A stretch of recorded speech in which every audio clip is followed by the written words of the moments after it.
আজকে ফ্রি এই জন্য আমি গাছের নিচে চলে গেলাম। গাছে গিয়ে দেখি যে কিছু পেয়ারা হয়েছে গাছে এবং পেয়ারাগুলো অনেক পোক্ত দেখা যাচ্ছে। তো আমি গাছ থেকে দুইটা পেয়ারা পেড়ে নিলাম।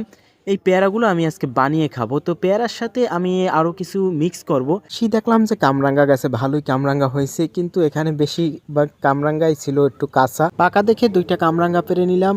তারপর এই কামরাঙ্গাগুলো আমরা ভালোভাবে ধুয়ে নেব। এই কামরাঙ্গা এবং পেয়ারা দুইটা মিক্স করে আজকে আমরা বানিয়ে তারপর খাবো। এখান থেকে প্রথমে পেয়ারা উঠিয়ে দুই মাথা কেটে নিব। কেটে নেওয়ার পর সাইজ করে এখান থেকে আমরা কাটবো।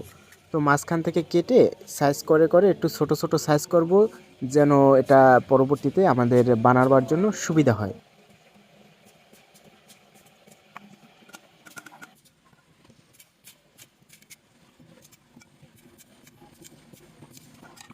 আমাদের পেয়ারা সাইজ করে কাটা শেষ। দেখুন পেয়ারাগুলো কত ভালো লাগতেছে, মনে হয় এখনই এখান থেকে কাঁচা খেয়ে নিই। এখন আমরা কামরাঙ্গাও সাইজ করে করে কেটে নিব। তো ভালোভাবে ধুয়ে আবার দুই মাথা কেটে কামরাঙ্গার যে দুই পাশের যে সারিগুলো এগুলো অবশ্যই কিন্তু কেটে নিতে হবে, না হয়তো কিন্তু তিতা লাগে। এই জন্য আমরা ভালোভাবে এই পাশের যে সারিগুলো এগুলোর মাথা কেটে নিলাম। এটাও আমরা একভাবে সাইজ করে করে কাটবো, যেন এগুলো পরবর্তীতে খেতে ভালো হয়। কামরাঙ্গা একটা কাটার পর এখানে রাখার সাথে সাথে দেখুন মিক্স হয়ে যাচ্ছে। দেখি একদম জিভে জল চলে আসে যে কতটা ভালো লাগবে। তো আরেকটা কামরাঙ্গা কেটে নিব যেন টকটা ভালো হয়। তো টক যত ভালো হবে খেতে তত মজা হবে।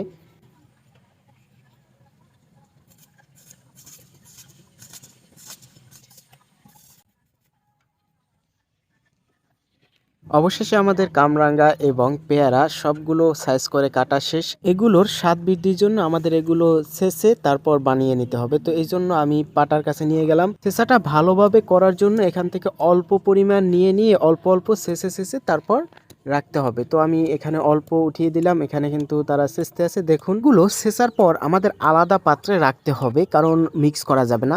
অলরেডি কিন্তু ছেঁচা হয়ে গেছে, দেখুন মোটামুটি ভালোই মিক্স হচ্ছে।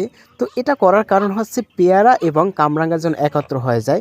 অলরেডি আমি এগুলো সবই ছেঁচে নিলাম। দেখুন ছেঁচে নেওয়ার পর আমাদের টোটাল এতটুকু হয়েছে। এখন এগুলো আমরা বানিয়ে নেব।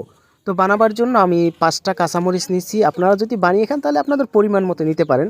লবণ দিয়ে কাঁচামরিচটাকে প্রথমে গুঁড়ো করে নিতে হবে। তো ভালোভাবে গুঁড়ো করে এখানে সরিষার তেল পরিমাণ মতো দিতে হবে।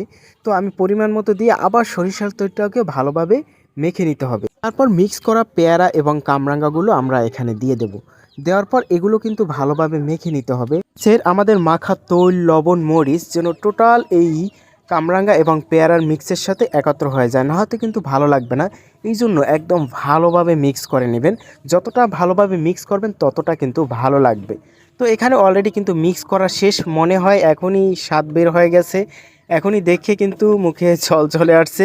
তো এখানে আমরা পরিমাণ মতো চিনি দিয়ে নেব। চিনি না দিলে কিন্তু ভালো লাগবে না। এই চিনির কারণে কিন্তু টকটা কমে যাবে, তাহলে কিন্তু খাবারটা আরও ভালো লাগবে। তো এটার মিক্স করার শেষে আমাদের বানানো শেষ হয়ে যাবে। মিক্স করা শেষ, এখন আমাদের কিন্তু টোটালটা তৈরি হয়ে গেছে। এখন এটা খাবার পালা। ওদের আগে দিয়ে এক্সপেরিমেন্ট করাই দেখি কেমন হয়েছে, তারপর আমি খাবো। তো ওরা বলল যে হ্যাঁ ভালোই হয়েছে, তো তাহলে খাওয়া যায়। আরও কয়েকজনের ডাকলাম, ডাকার পর সবাইকে খেতে দিলাম এবং আমিও খেলাম। মোটামুটি ভালোই লাগলো।